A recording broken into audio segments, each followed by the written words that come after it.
En el nombre del Padre, y del Hijo, y del Espíritu Santo. Amén. Dios te salve María, llena eres de gracia, el Señor es contigo. Bendita tú eres entre todas las mujeres, y bendito es el fruto de tu vientre, Jesús. Santa María, Madre de Dios, ruega por nosotros pecadores, ahora y en la hora de nuestra muerte. Amén. En el nombre del Padre, y del Hijo, y del Espíritu Santo. Amén. Cristo, vencedor de la mediocridad, segunda parte. Nuestra reflexión tiene dos partes. Bueno, tiene dos secciones, ahora debo decir para no enredarme. Una sección en la que nos encontramos es lo que hemos llamado los rasgos distintivos. Realmente nos llama la atención cómo Cristo lleva una vida a plenitud. Es decir, que la mediocridad está ausente de la vida de Cristo. La vida de Cristo está libre de mediocridad. Es interesante descubrir que una vida vivida a medias fatiga y produce rechazo, produce casi asco de la misma vida. Solo una vida plena tiene sabor, tiene sentido. Y eso es lo que encontramos en la vida de Cristo.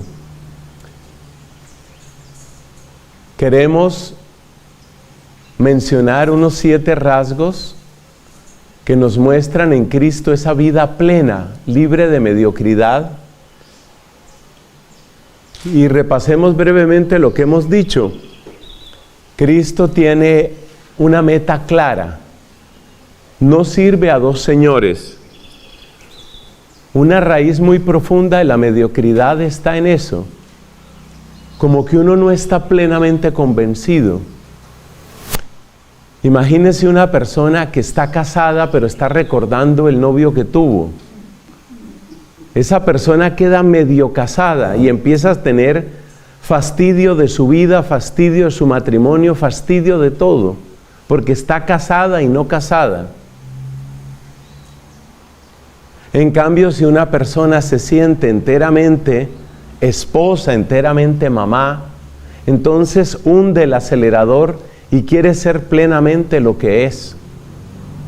O sea que la meta clara tiene que ver con eso. El deseo de ser plenamente lo que soy. Este es un don muy grande de Dios, que uno desee ardientemente ser lo que realmente es. Porque si soy sacerdote pero en realidad quisiera ser abogado, si soy sacerdote pero en realidad quisiera ser alcalde, si soy sacerdote pero en realidad me importa más ser rector o director de una institución, entonces estoy a media máquina, estoy dividido. De aquí viene el segundo punto, las prioridades y el consiguiente discernimiento. Fue ahí donde hablamos de la agilidad. La agilidad supone esa capacidad de no darle demasiada importancia a las mazorcas. No sé si se acuerdan de unas mazorcas apetitosas, tiernas, bien asadas. Las mazorcas no detienen mi camino porque tengo otra prioridad.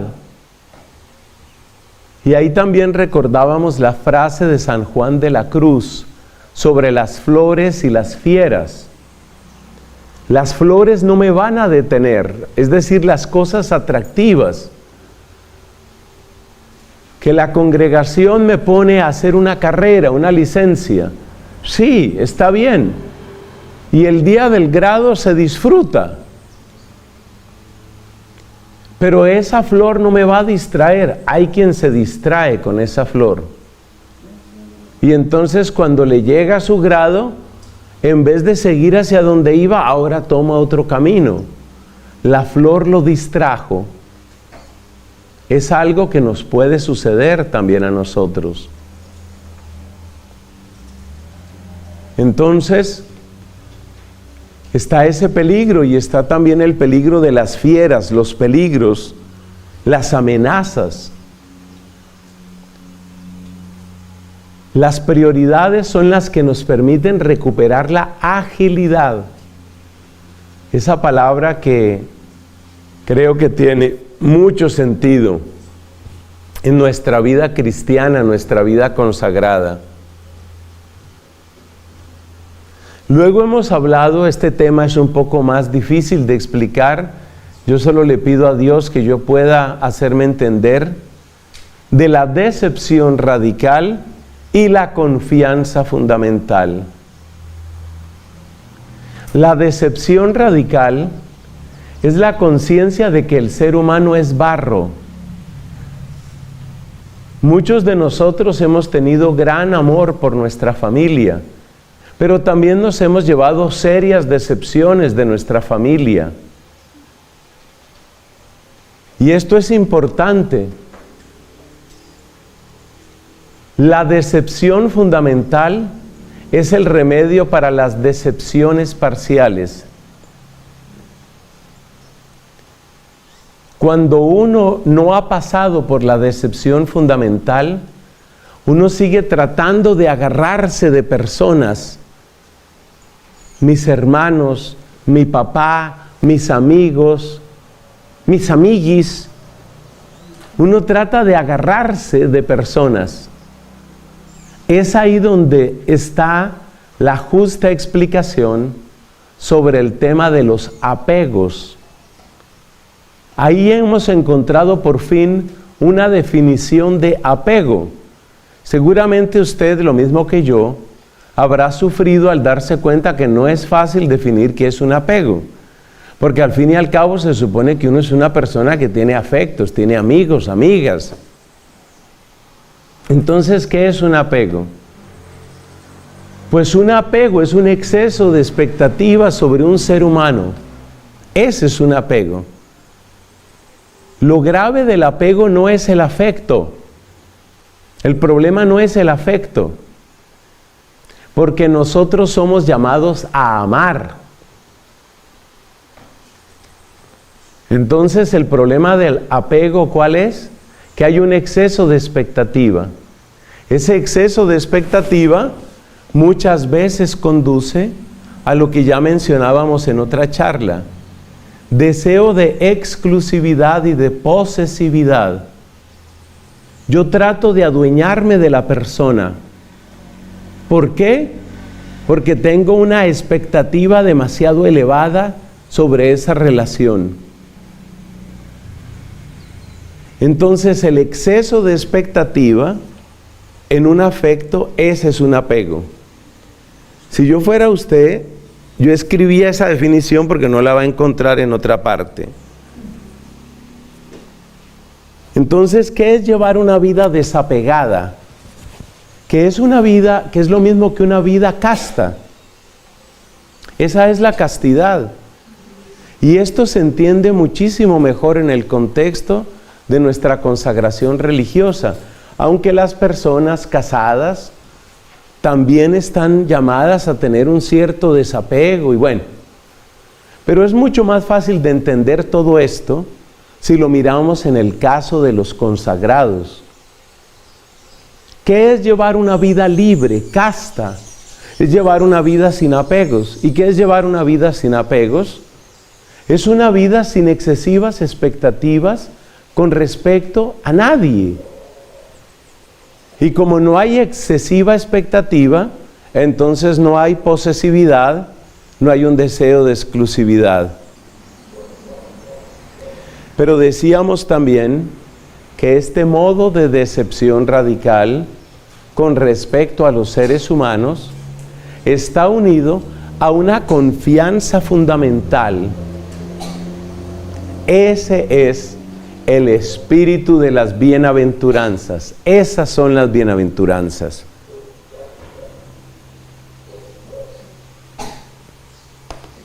De lo que se trata en las bienaventuranzas es de apegarse a aquel que es la roca, que es la fortaleza, que me ama en el tiempo y en la eternidad, que no defrauda. Esa es la confianza fundamental en Dios. Así vivió Cristo. Así quiere Cristo que vivamos. Luego llegamos hasta la mitad del tema del realismo absoluto. El realismo absoluto significa el reconocimiento sereno de la presencia y el poder del mal. El mal tiene su poder. Entonces hay un reconocimiento sereno. Ojo a la palabra sereno. Por eso dábamos el ejemplo de aquella vez que fueron a contarle a Cristo una noticia terriblemente trágica. La manera como Pilato había atacado y había degollado a unos galileos que ofrecían unos sacrificios. El reconocimiento sereno. Yo tengo varias comparaciones sobre el reconocimiento sereno que me parece que pueden ser útiles. Una que la ha mencionado el Papa Francisco es la del hospital. Si usted trabaja en un hospital, que puede ser un hospital de campaña en medio de un campo de batalla, ¿usted qué espera encontrar? Heridos y enfermos.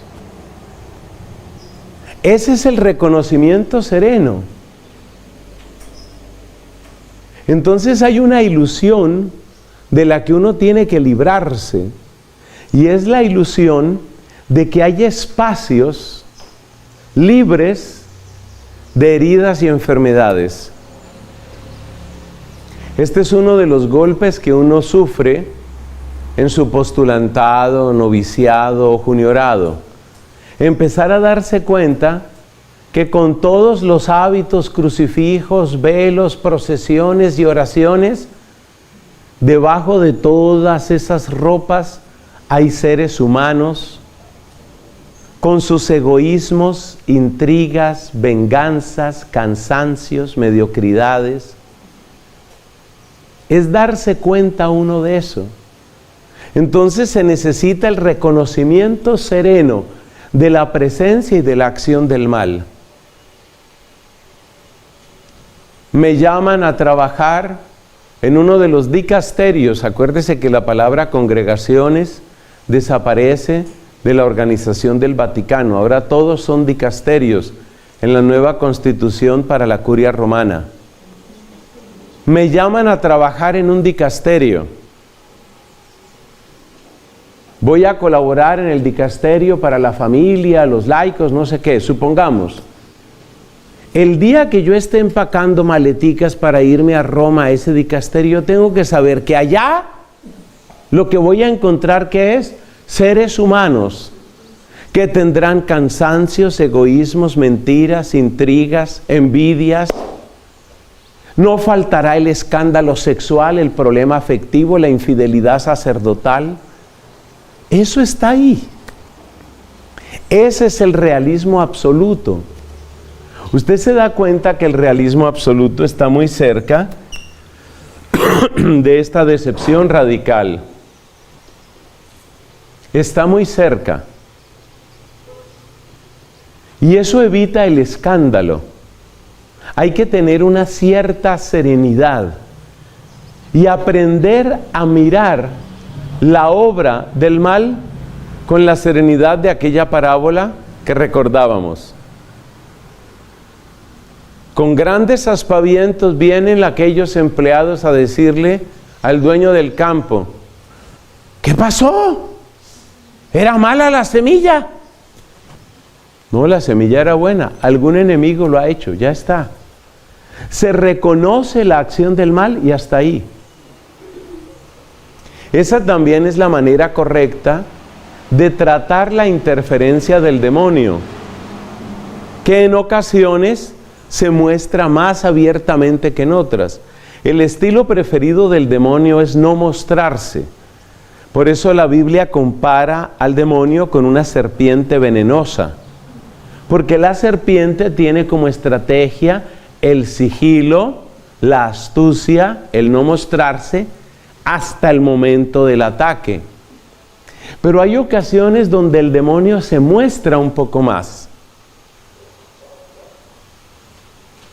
Yo no he desarrollado un gran ministerio que tenga que ver directamente con esos ataques visibles del demonio. Pero hay unas cuantas historias que puedo contar. Solo voy a recordarles una. En algún momento fue un muchacho que había estado metido en grupo satánico y con un pasado terrible. Yo creo que en ese muchacho había una interferencia muy clara del demonio.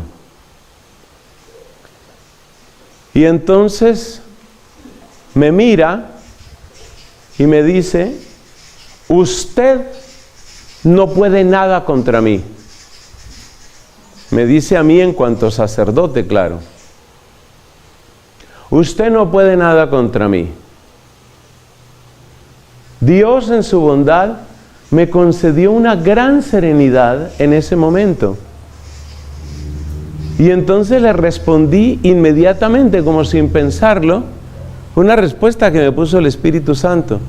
Y le dije: no, yo no puedo nada contra usted. Nada puedo contra usted. El que puede contra usted se llama Cristo. Entonces es el reconocimiento sereno de la presencia y la acción del mal, que puede brotar en cualquier parte. Puede brotar en medio de una comunidad religiosa, puede brotar en medio de la familia. Muchos de nosotros miramos nuestra familia como una especie de espacio sagrado. No. Nuestros hermanos, primos, tíos, parientes son seres humanos que también pueden caer y que muchas veces caen en pecados y en cosas terribles. Entonces el realismo absoluto tiene dos partes. La primera parte es reconocimiento sereno de la presencia y la acción o poder del mal, sin hacerle homenaje. Ojo con esta palabra: el escandalizarse y el hacer aspaviento son casi homenajes al demonio. Casi homenajes. Son cuasi homenajes al demonio. Hay que tener mucho cuidado con eso. Porque en el fondo del aspaviento y del escándalo, ya se trate de acciones muy directamente relacionadas con Satanás, o se trate simplemente de la terrible maldad que hay en el mundo, el mucho escándalo en el fondo es como un modo de decir: oh, qué poderoso es el demonio, oh, qué poderoso es el mal. No le demos al mal el gusto de escandalizarnos. No le demos el homenaje de nuestros aspavientos. Hay que mirar al mal como se mira a una rata muerta. Así hay que mirarlo. Saber que está ahí, que apesta, que envenena y que tiene su límite. Ahí está. Ese es el realismo de Cristo frente al pecado. Ese es el realismo de Cristo frente al mal. Por eso dice la doctora de Siena que cuando llega la auténtica madurez cristiana, lejos de tener el cristiano miedo al demonio, el demonio le tiene miedo a él. A eso hay que llegar. Y ya varias veces he contado cómo una monja contemplativa dominica, Santa Inés de Montepulciano, cuya fiesta litúrgica estaría muy pronto, pero va a coincidir con la octava de Pascua. Santa Inés de Montepulciano era conocida como si fuera exorcista.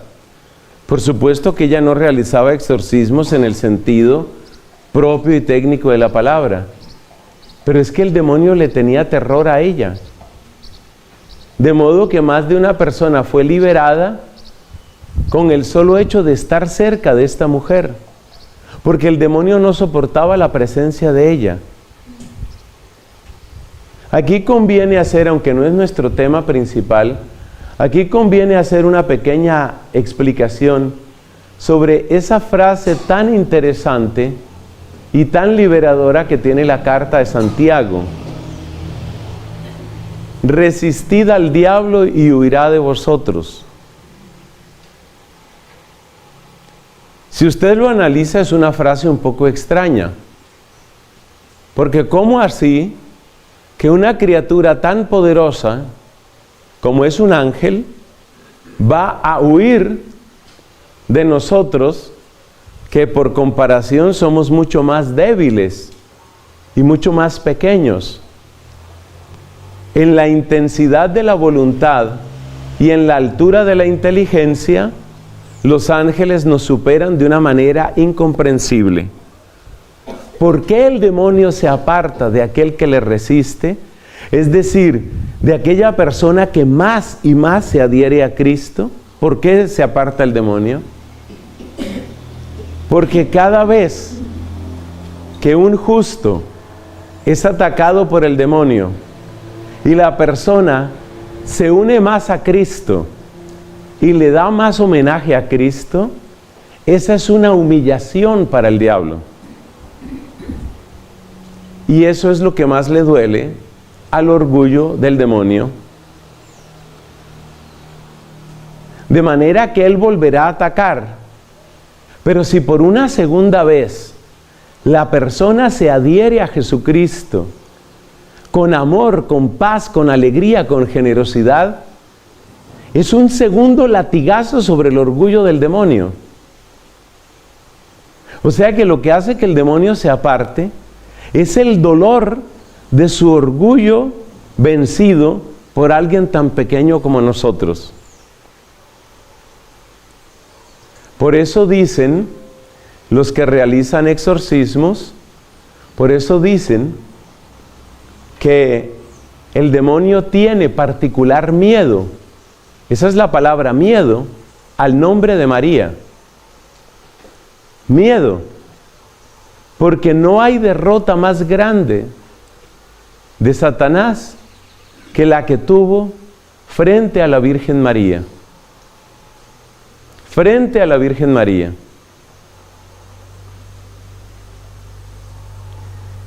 En esto recuerdo una experiencia que tuvo una persona a la que considero de muy alta confianza para mí. Esta persona en cierto momento de su vida vivió unas perturbaciones muy fuertes que, según el discernimiento de sacerdotes muy serios que la conocieron, tenía que ver con ataque del demonio. Uno no puede pensar que cualquier perturbación ya es el diablo, pero en el caso que les cuento, el discernimiento de sacerdotes muy serios iba en esa dirección. Y esta mujer descubrió su principal aliado en el rosario. Ella cuenta este testimonio, que alguna vez estaba orando con el rosario y las perturbaciones esas oscuras, infernales, eran como un murmullo de voces y de gruñidos, obviamente en su corazón. Y entonces ella se puso a rezar con especial amor y fe el Santo Rosario. Y mientras ella oraba el rosario, con más fe y amor que nunca, de repente oyó que una de esas voces decía: vámonos, ahí viene ella. Y desapareció toda perturbación. Yo esa historia la creo, yo soy muy escéptico con esas historias, Pero por ser la persona que es, a la que conozco bastante bien, por saber de los sacerdotes serios que hicieron el discernimiento, y por lo que yo pueda saber de teología, me parece completamente lógico y me parece que es real ese testimonio. La expresión de aquellos enemigos fue: vámonos, ahí viene ella. Y eso tenemos que saberlo. El poder que tiene el nombre de María y el unirnos a ella. Porque el demonio no va a ser tan tonto de mostrarse demonio para atacarla a usted. Acuérdese que solo un porcentaje ínfimo de los ataques del demonio son explícitos. El demonio tratará de llenarle de una amargura, confusión y desaliento, sin que usted logre explicar qué.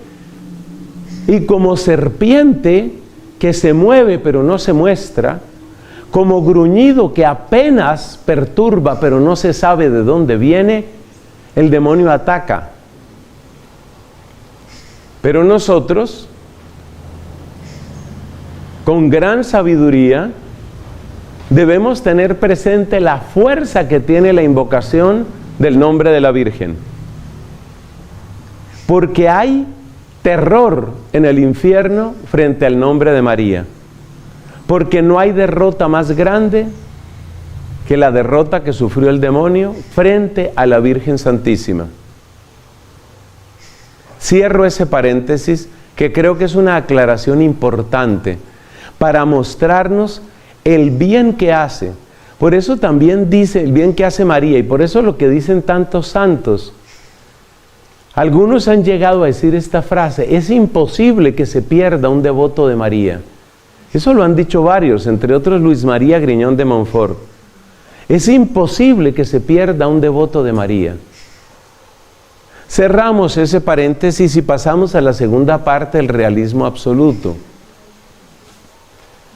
La primera parte del realismo absoluto es la conciencia, la claridad de que existe el mal, como existe una rata muerta. Esa es la comparación que usted le debe quedar en la cabeza. Como existe una rata muerta, así existe el mal.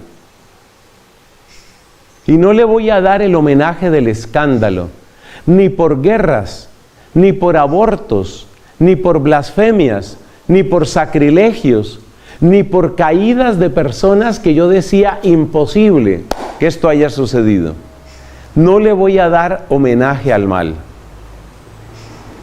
La segunda parte del realismo absoluto tiene que ver con Dios. Si es verdad que reconocemos la presencia del mal, mucho más importante, pero mucho más, es reconocer la presencia de Dios. Y aquí hay una frase que me interesa mucho decirles, hermanas muy queridas.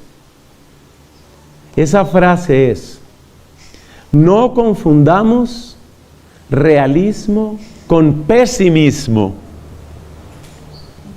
No confundamos.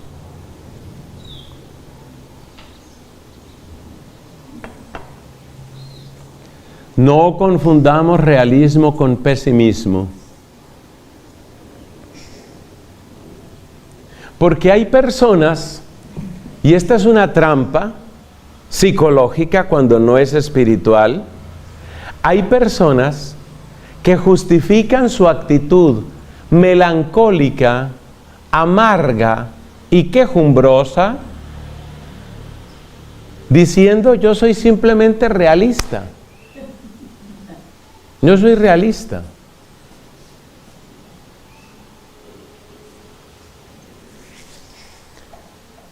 ¿Cómo se responde a eso? A ver, Espíritu Santo, ayúdame. Mira,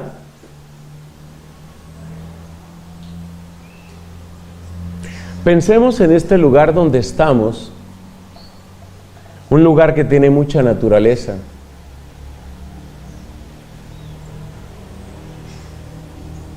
Yo puedo encontrar gusanos repugnantes, hongos venenosos. Yo puedo encontrar tal vez alguna culebra, me dicen algunos. Yo puedo encontrar esas cosas. Tal vez no me gustan las hormigas. Hay hormigas que pican horrible.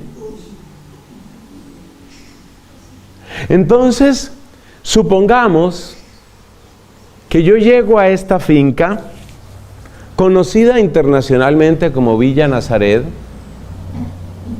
Yo llego a Villa Nazaret y me dedico a hacer el censo de gusanos, hongos, hormigas, arañas.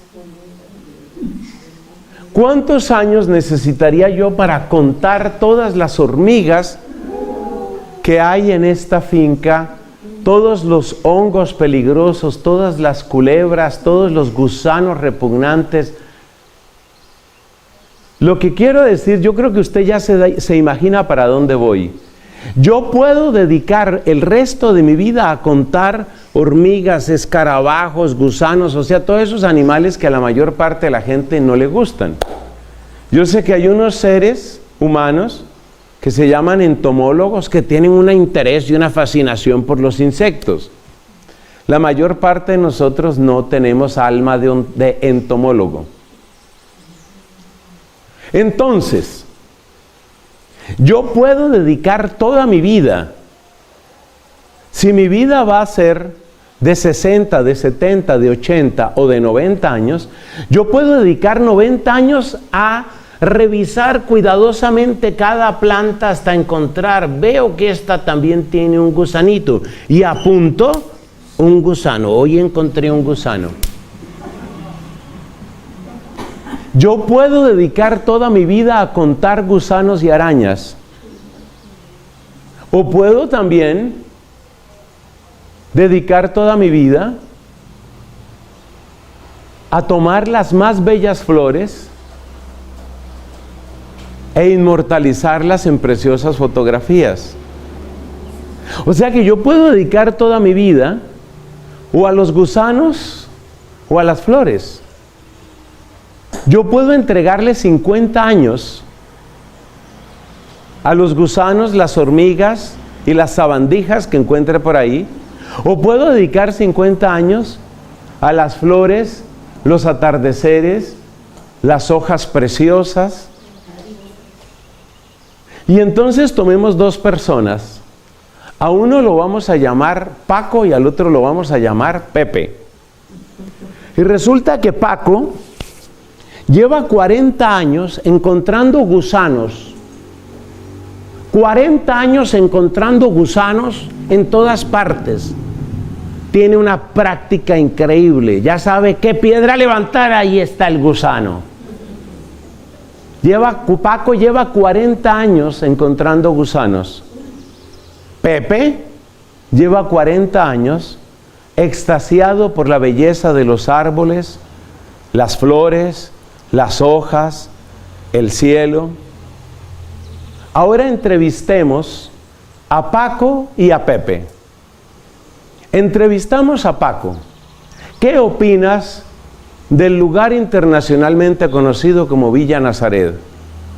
Paco dice: gusanos, gusanos y gusanos. ¿Y qué piensa hacer usted el resto de su vida teniendo en cuenta que ya tiene 92 años? Seguiré buscando gusanos. Ahora entrevistamos a Pepe. ¿Qué opina usted del lugar internacionalmente conocido como Villa Nazaret? Es uno de los lugares más bellos que yo haya conocido. Y ahora preguntémonos cuál de los dos es realista. La respuesta es que de algún modo ambos son realistas. Yo puedo dedicar mi vida a buscar gusanos, o puedo dedicar mi vida a encontrar y agradecer las flores. Entonces hay personas que buscan gusanos, pero no siguen el ejemplo de Paco, buscando gusanos debajo de las piedras. sino que los buscan porque son los gusanos, los buscan en los corazones de los otros. Entonces hay gente que la envían, por ejemplo, le cambian de casa y llega a una nueva casa y saca su aparatico, tiene un aparatico traído de Suiza que se llama un detector de gusanos. Y entonces con su detector de gusanos empieza.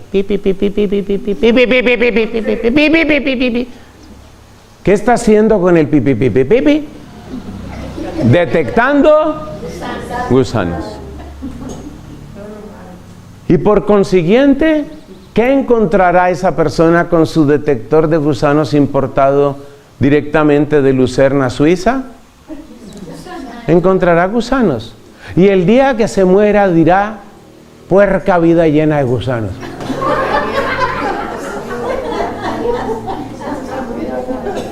Y esa fue su vida. Esa fue su vida. Por eso hay que tener mucho cuidado con la palabra realismo. Mucho cuidado. Porque a veces, sin que nos demos cuenta, nos ha llegado de Suiza o de otro sitio, nos ha llegado el detector de gusanos. Y entonces por eso hay personas que en todo ven lo negativo y el problema de es decir, le encuentran un problema a cualquier solución. Mientras tanto, Pepe, el de las flores, trata de encontrarle una solución a cada problema. Entonces uno tiene que tener mucho cuidado con el realismo. Y cuando decimos que en Cristo hay un realismo absoluto, tenemos que tener mucho cuidado con esa afirmación.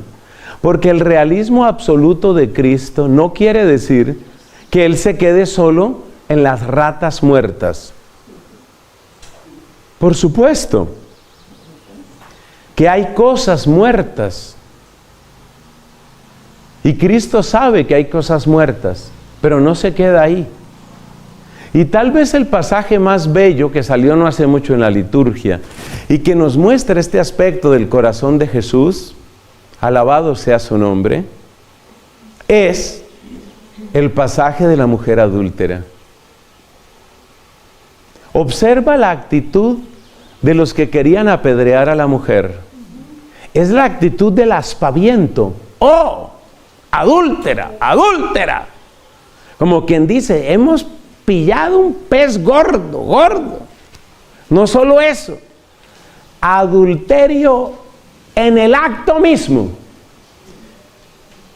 Es decir, tenemos el caso perfecto para nuestra morbosidad.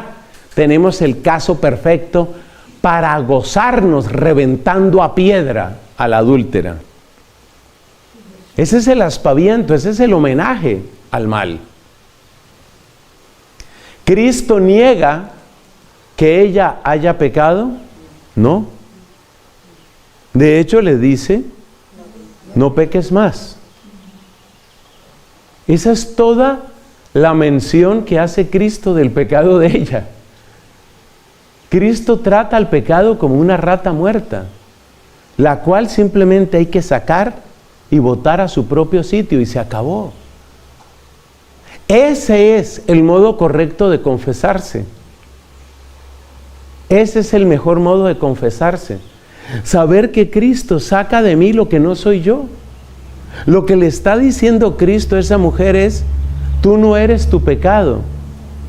Tú cometiste adulterio. Saca eso de tu vida, esa no eres tú. Yo quiero que florezcas tú. Es bellísimo Cristo. O sea que el verdadero realismo, el auténtico realismo, es el que reconoce también lo que ve Pepe con sus atardeceres, sus árboles, sus tonos de verde y sus hermosas flores. Ese es el verdadero realismo.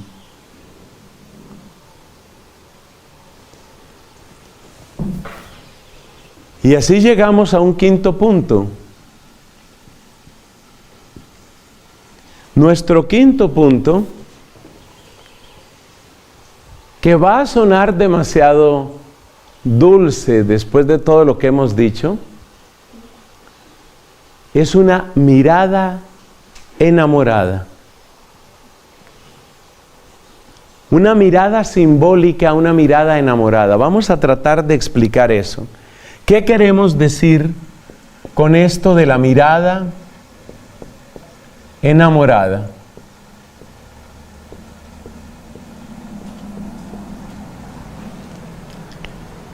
Cuando una persona está enamorada, todo le habla de su amado o de su amada. Ve una flor, esta le gustaría a mi amada. Ve un atardecer, qué bueno que ella estuviera aquí. Eso es lo propio del enamorado. Una comida, ay, esto le gustaría a fulano de tal. Eso es el amor. El amor tiene una capacidad unitiva, así como el pecado tiene una capacidad disociativa. Cristo es el gran enamorado. Y por eso en Cristo hay una mirada unitiva, asociativa, una mirada simbólica. Cristo detecta las huellas del Padre y las huellas del reino de Dios en todas partes. Un día, en la pequeña aldea de Nazaret, porque no era muy grande,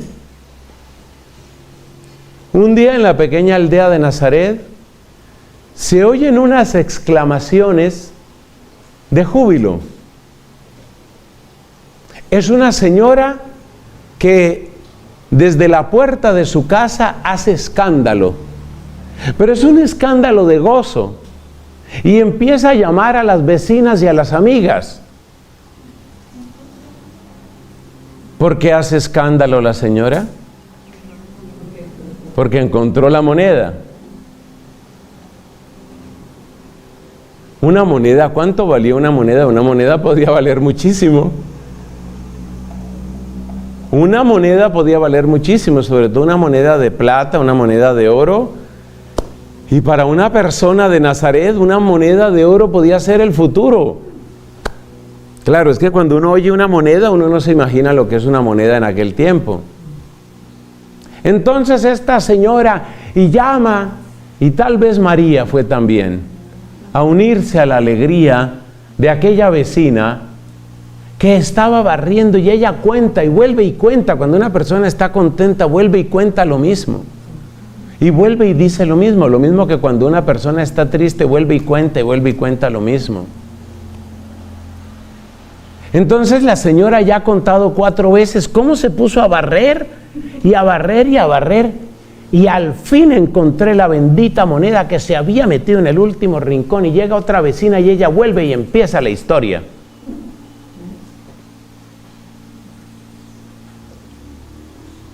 Para los aldeanos de Nazaret, esa es una historia que se olvidará muy pronto. Jesús, que era un muchacho en esta ficción que les estoy presentando, Jesús, que era un muchacho en aquella época, mira toda esa escena, la alegría, los ojos brillantes, la sonrisa, la expresión, prácticamente la música que le sale de la boca a esa señora que encontró su moneda. ¿Con qué lo relaciona Jesús? Con el reino de Dios, con el Padre Celestial. Esa es una mirada enamorada. Esta mirada enamorada nos ayuda a complementar lo que hemos dicho del realismo positivo. O sea que así como hay mucha rata muerta, hay mucho pecado, hay muchas señales del reino.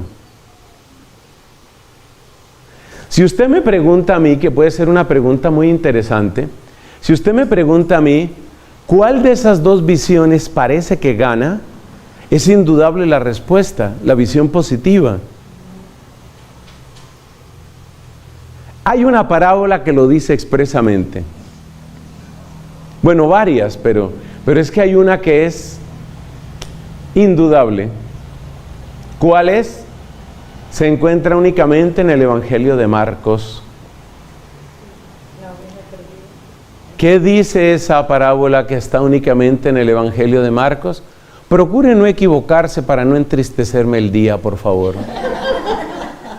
Porque estar uno con un grupo de religiosas, con esa cara de serias que ustedes tienen, y ver que no saben cuál es la parábola que aparece solamente en el Evangelio de Marcos, eso para mí es un dolor, es una punzada en el corazón.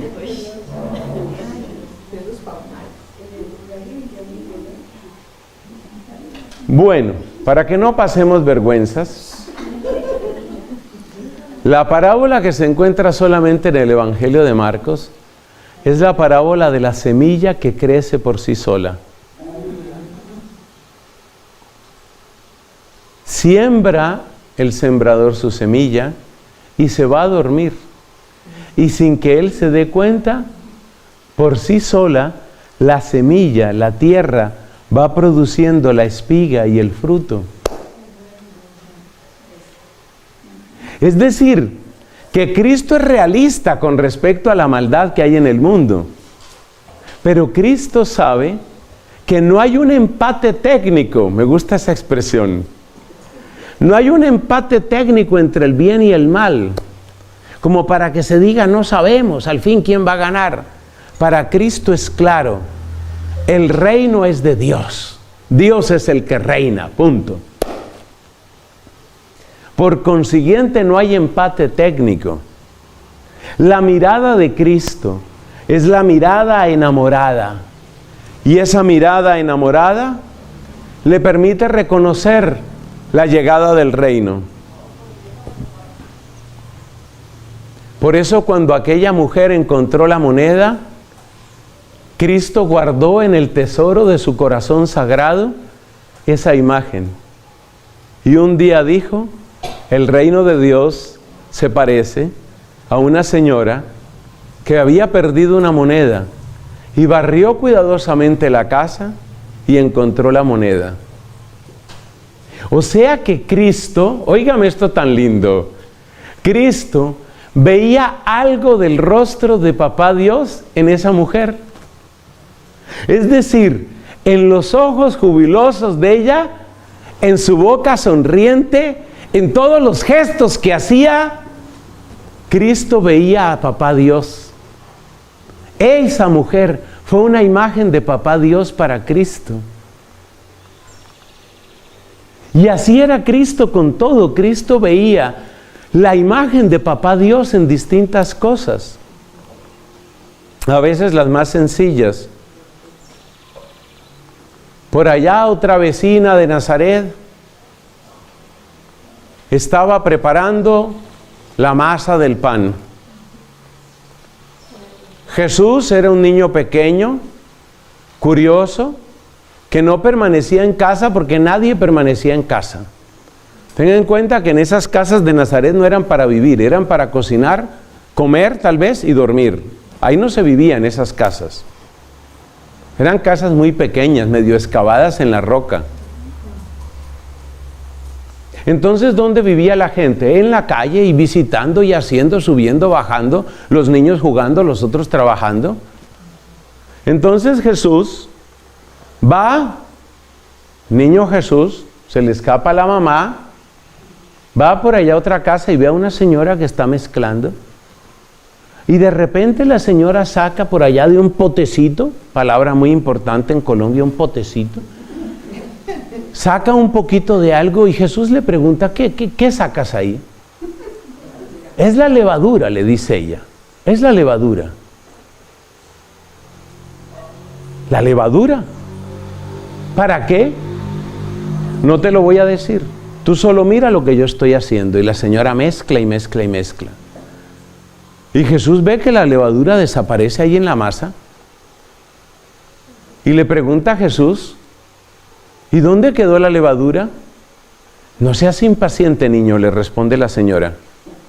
No seas impaciente, niño. Vuelve hoy por la tarde. Aquí voy a dejar esto. Vuelve hoy por la tarde. Puntualmente vuelve el niño Jesús por la tarde y encuentra que la masa está un poco más grande. Y dice, ¿le agregaste más masa? No, yo no la he tocado, dice la señora. Yo no la he tocado. Y entonces, ¿te acuerdas que te hablé de la levadura? ¿Eso es lo que hace la levadura? Sí, Jesús, eso es lo que hace la levadura. Y si vuelves mañana, verás de qué tamaño está esto. Y Jesús guarda eso en su corazón. Esa es la mirada enamorada. Guarda eso en su corazón. Y después Jesús un día le dice a la gente, el reino de Dios se parece a 3 partes de harina que una mujer mezcla con levadura.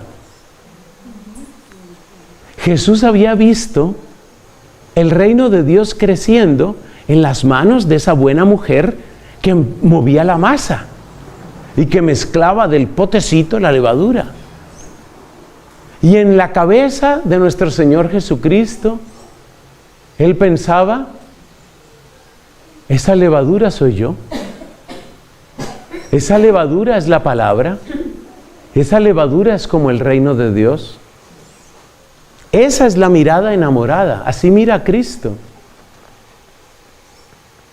Por supuesto, cuando una persona está viendo al Padre Celestial en un poquito de levadura y está viendo el Padre Celestial en los gritos de una señora que encontró su moneda, Cristo vivía sumergido en el Padre.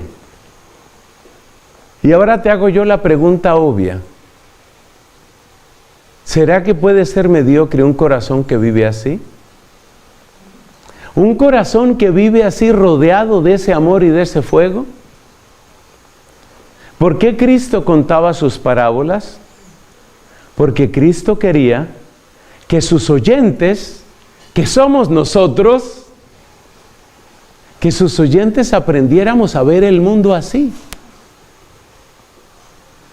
Que aún en los acontecimientos complicados, como un juez que no le quiere hacer justicia a otra señora, aún en los acontecimientos complicados, veamos la presencia de Dios. Ha habido otros santos que tienen eso. A mí me parece que el santo que tiene, pues así como que se ha conocido, desarrollado, ese don, yo creo que es Francisco de Asís. Qué mirada de poeta, qué mirada de enamorado la de Francisco. Vale la pena que tengamos eso presente, porque nuestra vida se vuelve demasiado plana, demasiado opaca, demasiado gris, demasiado triste, si nos falta la mirada enamorada. Hoy es un buen día para pedirle al Señor que nos conceda la mirada enamorada. Gloria al Padre, al Hijo y al Espíritu Santo.